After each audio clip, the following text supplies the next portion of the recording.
우리에게 주시는 하나님의 말씀은 신명기 4장 1절로 8절입니다. 함께 봉독합니다.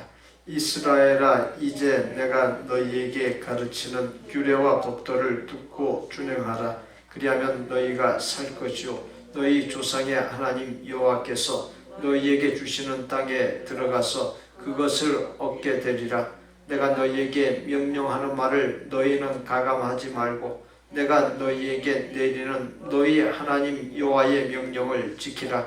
여호와께서 바알부올의 일로 말미암아 행하신 바를 너희가 눈으로 보았거니와 바알부올을 따른 모든 사람을 너희의 하나님 여호와께서 너희 가운데서 멸망시키셨으되 오직 너희의 하나님 여호와께 붙어 떠나지 않은 너희는 오늘까지 다 생존하였느니라.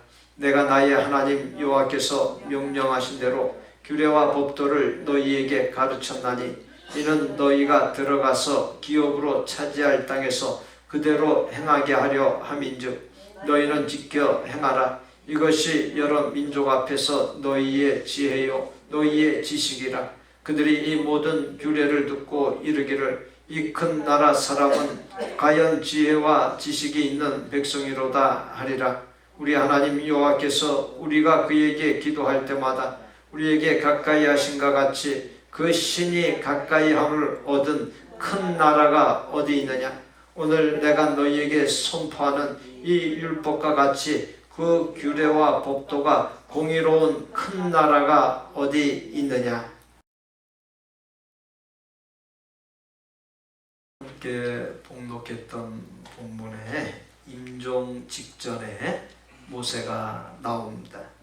죽음을 앞둔 모세는 아라바 광야에서 요단강을 건너기 전에 이스라엘 백성들에게 고별 설교를 했습니다.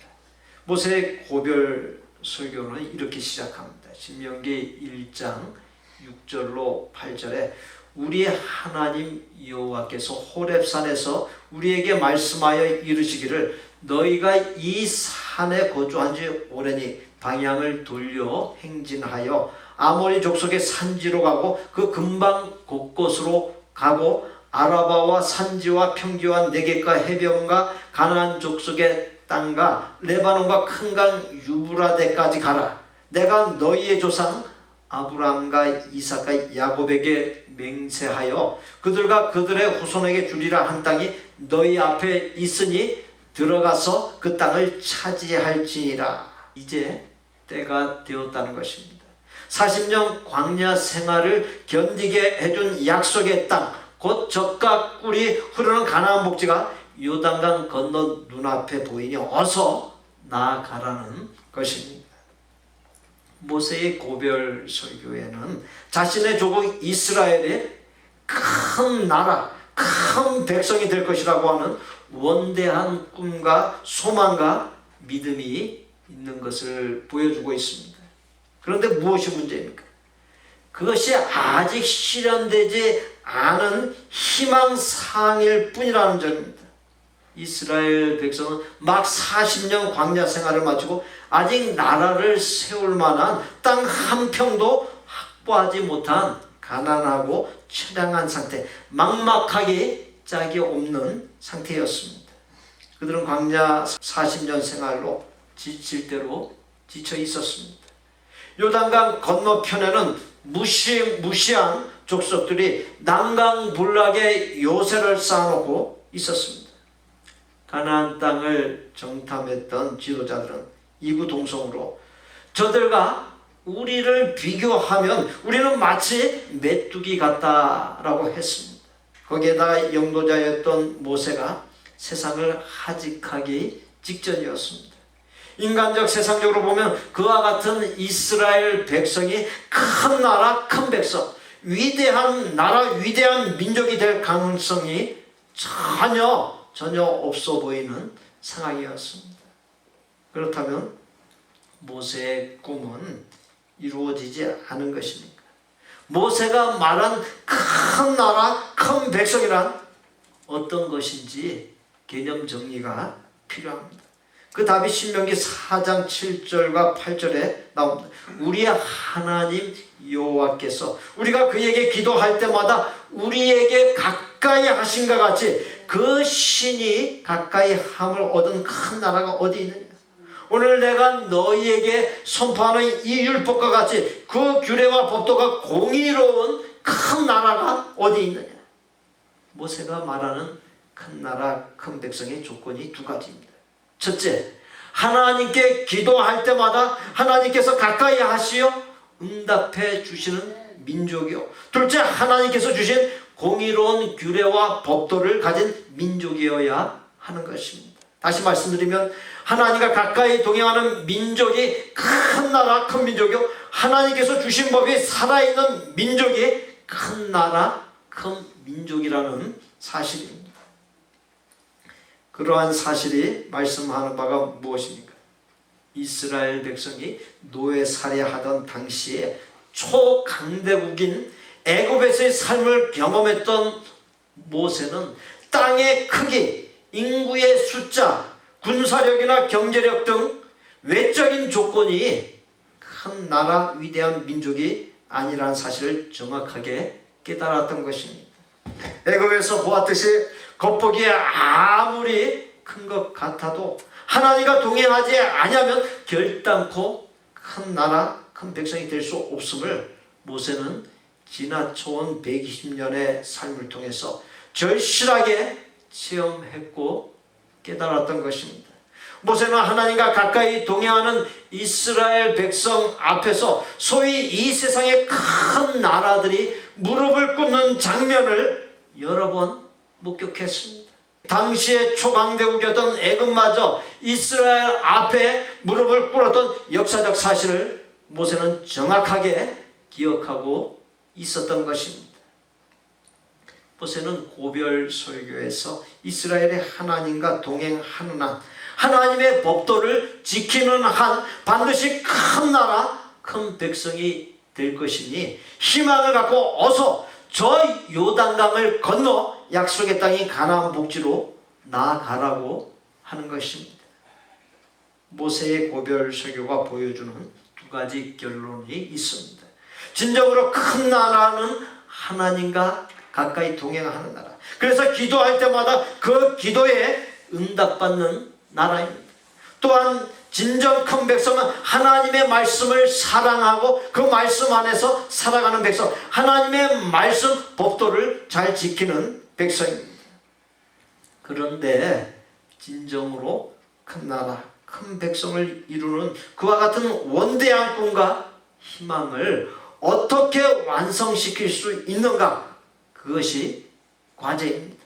우리는 모세의 고별 설교에서 그 해답을 찾을 수 있습니다. 지켜 행하는 데 있습니다.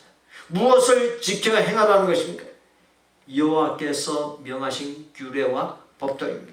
본문 5절에 그 하나님께서 명하신 규례와 법도를 가나안 복지에 들어가서도 잘 지켜 행하라 했습니다. 가나안 복지에 들어가서 이제 좀 먹고 살게 되었다고 하나님의 법을 무시하지 말고 하나님의 명령을 거역하지 말고 끝까지 잘 지켜 행하라는 것입니다.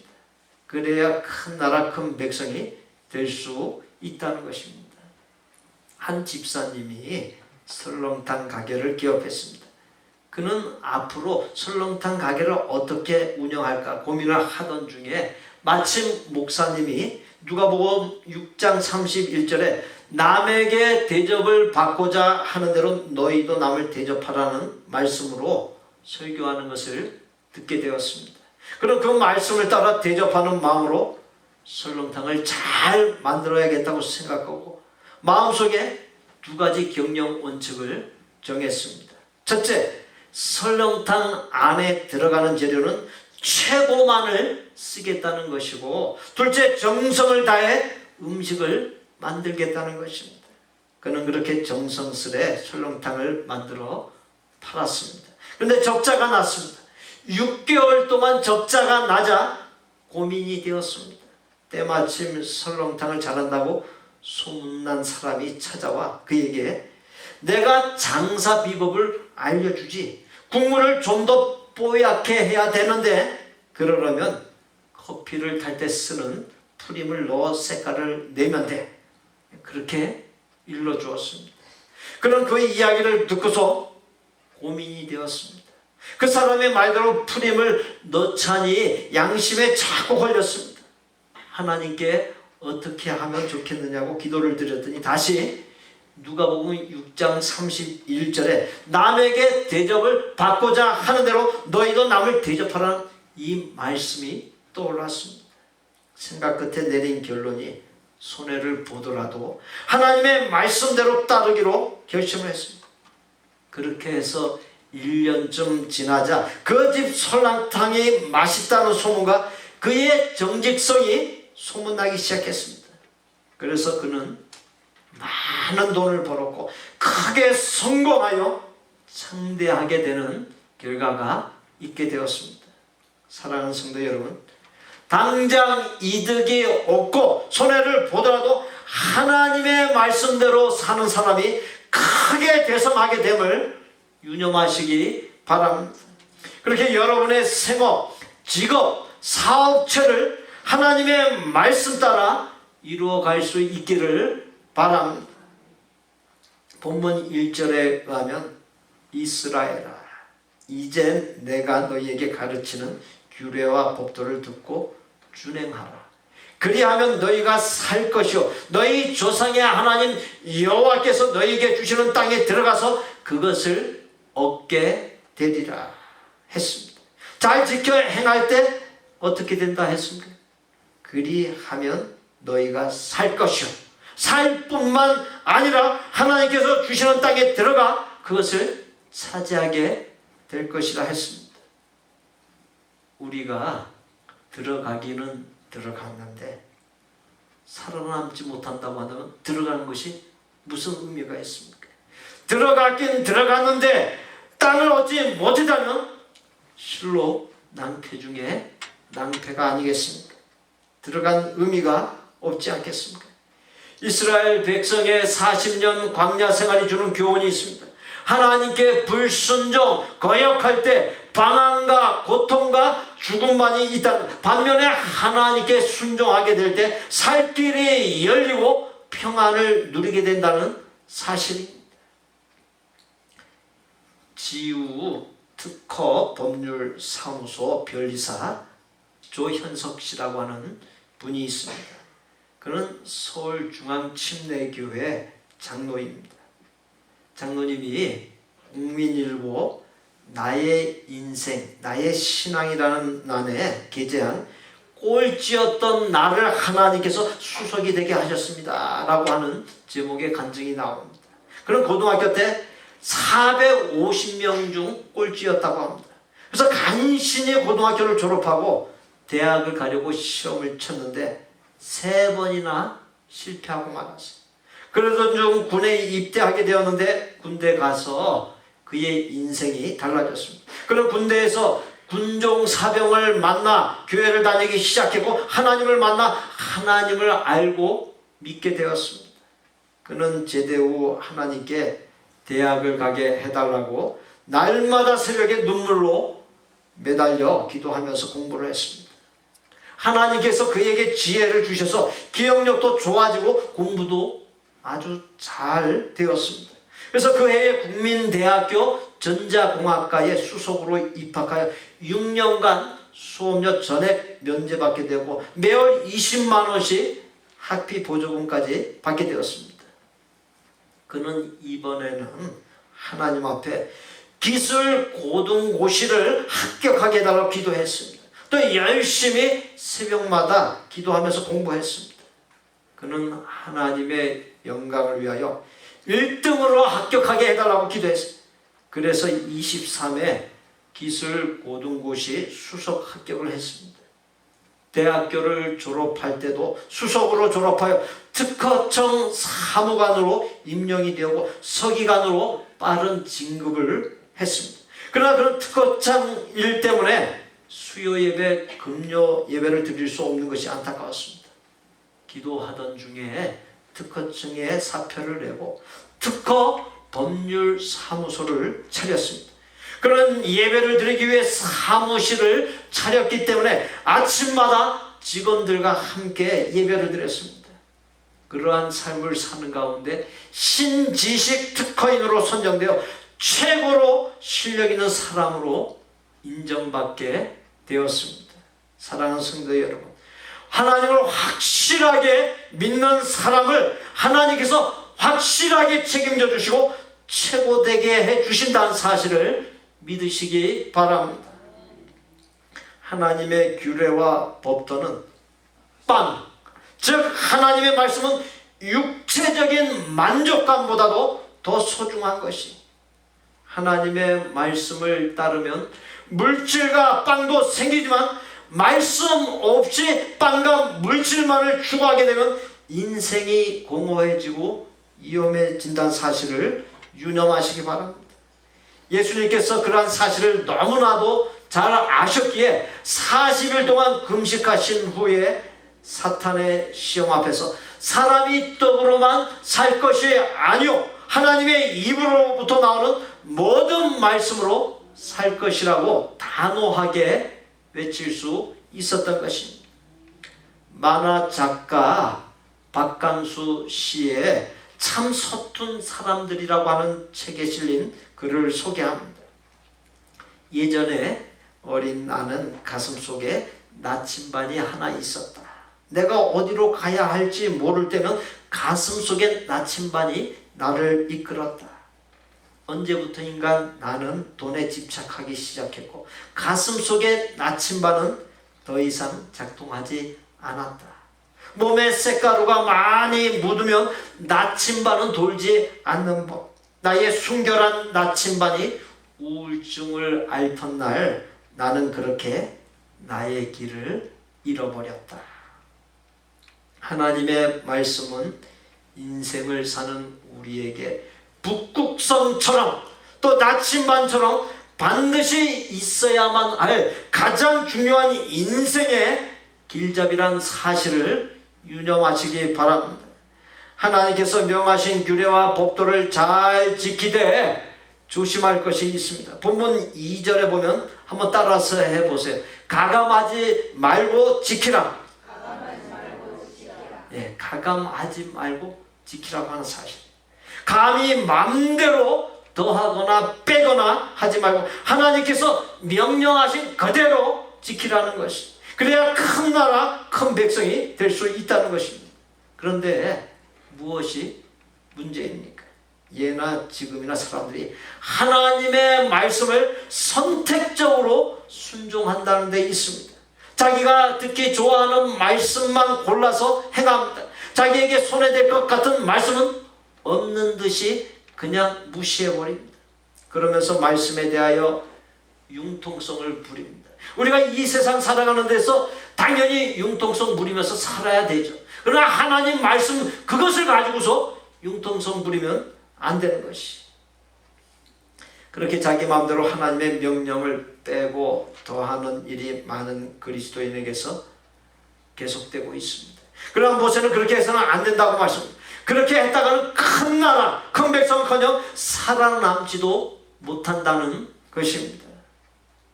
이솝 우화의 박쥐 이야기가 나옵니다. 어느 날 새들과 짐승들 사이에 전쟁이 일어났습니다. 박쥐는 새 쪽이 유리하면 날개를 펴서 자신도 새라고 하면서 새의 편을 들고, 짐승이 유리하면 날개를 접어버리고 자신도 짐승이라면서 짐승의 편을 들었습니다. 그렇게 양쪽을 왔다 갔다 하다가 전쟁이 끝나고 평화롭게 되니까 짐승들도 박쥐를 받아주지 아니하고 새들도 받아주지 아니하고 결국 도망가서 혼자 깊은 동굴에 살게 되었다고 그런 이야기가 있습니다. 교회 안에도 박쥐 같은 교인들이 있습니다. 교회에서는 주여 하다가 교회 밖으로 나가면 돈이여 향락이여 하는 그런 사람들이 많다는 거예요. 미국에서 실제로 일어났던 일입니다. 남북 전쟁이 한창일 때 한 농부가 윗도리는 북군의 군복을 입고 또 아랫도리는 남군의 군복을 입었습니다. 오른쪽의 편을 들어야 할지 몰라 하는 상황에 유리한 쪽의 편을 드는 것이 가장 안전하다고 생각한 것이. 그러나 양쪽 군인 모두의 사격을 받아서 죽고 말았습니다. 왔다 갔다 하면 당장은 이긴 것 같고 안전한 것 같지만 결코 오래가지 못합니다. 우리가 하나님을 믿기로 작정하고 하나님께 붙었으면 하나님 안에서 끝장을 볼 수 있어야 합니다. 사이비 이단들에게 나타나는 공통점이 있습니다. 하나님께서 우리에게 주신 기록된 계신 성경, 하나님의 말씀인 성경을 그 지네들 마음대로 가감한다는 사실. 다른 예수, 다른 복음, 다른 구원, 다른 성령의 역사를 전한다는 것입니다. 모세는 과거의 실패의 역사를 거론하면서 본문 4절에 여호와 하나님께 붙어 떠나지 말라 했습니다. 하나님께 붙어 하나님의 말씀을 가감하지 말고 그대로 지키라는 것이. 젖먹이 어린 아이가 엄마 품에 착 달라붙어서 절대로 떨어지지 않는 것처럼 하나님의 품에 착 달라붙어서 절대로 떠나지 말라는 것이. 그리할 때 살게 되고 하나님께서 주마 약속하신 땅을 얻어 큰 나라 큰 백성이 될 수 있다는 것입니다. 종교개혁자인 마틴 루터는 종교개혁을 통해 성직자들만의 전유물이었던 성경을 번역했고 그의 개혁을 통해 세계의 역사가 달라졌습니다. 그는 고백하기를 나의 신앙은 그리스도의 말씀에 사로잡힌 포로이다. 나는 말씀 안에서 살겠다. 나는 하나님의 말씀을 그대로 듣고 그대로 믿고 그대로 실천하고 그대로 전할 것이다 라고 했습니다. 요한복음 1장 4절로 5절에 내 안에 거하라. 나도 너희 안에 거하리라. 가지가 포도나무에 붙어있지 아니하면 절로 가시를 맺을 수 없음 같이 너희도 내 안에 있지 아니하면 그리하리라.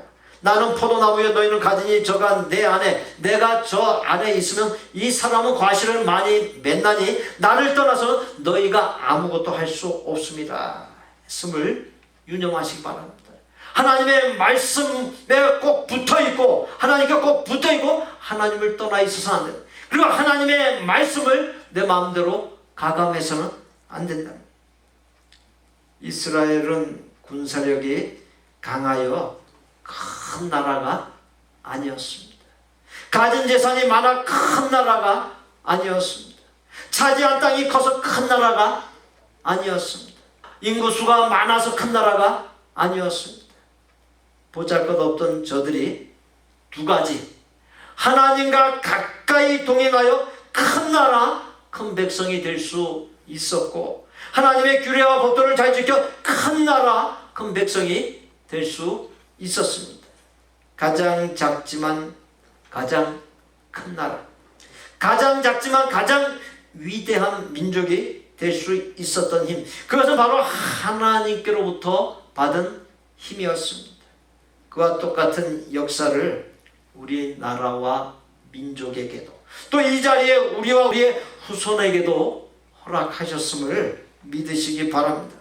단지 하나님께로부터 택함 받은 우리가 할 일, 곧 우리의 인생을 떠받칠 두 개의 기둥은 첫째, 우리가 하나님께 붙어 하나님을 가까이 하고 하나님과 동행하는 것이요, 둘째, 하나님께서 명하신 하나님의 말씀, 규례, 법도를 일체 가감 없이 그대로 지켜 사는 데 있음을 명심하시기 바랍니다.